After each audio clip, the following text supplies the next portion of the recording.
বলছি যদি সত্যিকারের অর্থে মুখ্যমন্ত্রীও চান, রাজ্য সরকার চায় যে তিলোত্তমার খুনিদের বিচার হোক, তিলোত্তমার পরিবার নয়, বাংলা জাতিকে বিচার চাওয়ার জন্য, বিচারের জন্য উত্তাল, বাংলাকে বিচার দিতে হবে। যদি চান তাহলে আমি বলবো এই যে কোটি কোটি টাকা খরচ করে যে অ্যাডভোকেটসগুলো লাগাচ্ছেন সুপ্রিম কোর্টে, সেগুলো দেওয়া বন্ধ করুক।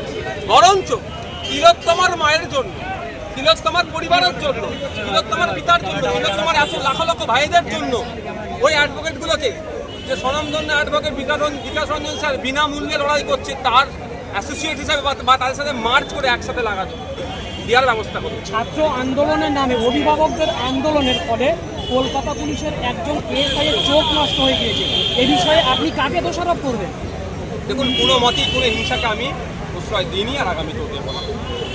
এবার যে ঘটনা ঘটেছে, একজনের চোখ নষ্ট হয়েছে, এটাও আপনাদের বলে রাখি, পুলিশের মারে 21শে জানুয়ারি 2022 সালে আমাদের ছেলের পায়ের হাড় ভেঙে গিয়েছিল, পা ভেঙে দিয়েছিল। তো আমি নির্দিষ্ট কোন পুলিশকে আমি দোষারোপ করবো?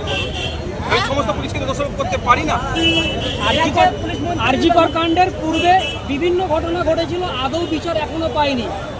আরজিকর কাণ্ডে কতটা সঠিক ন্যায় বিচার পাবে বলে আপনি মনে করেন? আরজিকর কাণ্ডে পূর্বে এইরকম ভাবে বাংলার মানুষ বা রাজ্যের মানুষ, দেশের মানুষ বা বিদেশে এই ধরনের ভাবে স্বতঃস্ফূর্তভাবে নামেনি।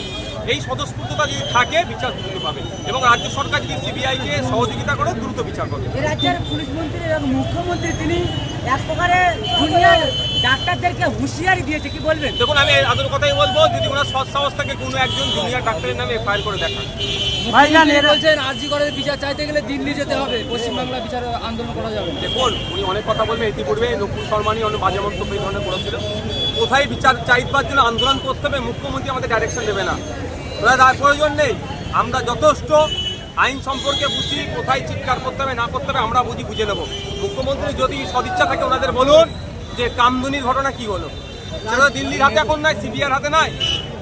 আপনার পাকিস্তানের ঘটনায় কি হলো, সেটা তখন সিবিআইয়ের হাতে নাই। এর জবাবগুলো চান্ত।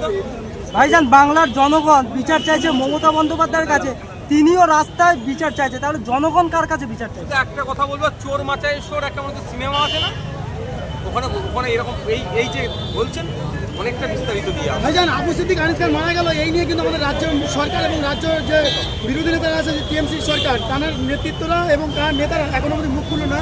এই আর্জিকল মামলা নিয়ে নেতারা মুখ খুললো, এটা কি ভয় পাচ্ছে তাহলে? দেখুন, আমি একটা কথা বলি, কে কার জন্য মুখ খুলেনি বলে আমাকে বসে থাকতে হবে এরকম ব্যাপার না। প্রতিবাদ প্রতিরোধ করার জন্যই রাজনীতির ময়দানে এসেছি। যেখানে অন্যায় অত্যাচার হবে, সে প্রিয়াঙ্কা হাসদা হতে পারে, আবু সিদ্দিক হালদার হতে পারে, আনিস হতে পারে, তিলোত্তমা হতে পারে, আমরা রাস্তায় ছিলাম, আছি আর থাকবো। আরজিকর কাণ্ডে আগামীতে আইএসএফ এর কি কর্মসূচি দেখতে পাবেন, সব কিছু আপনার সব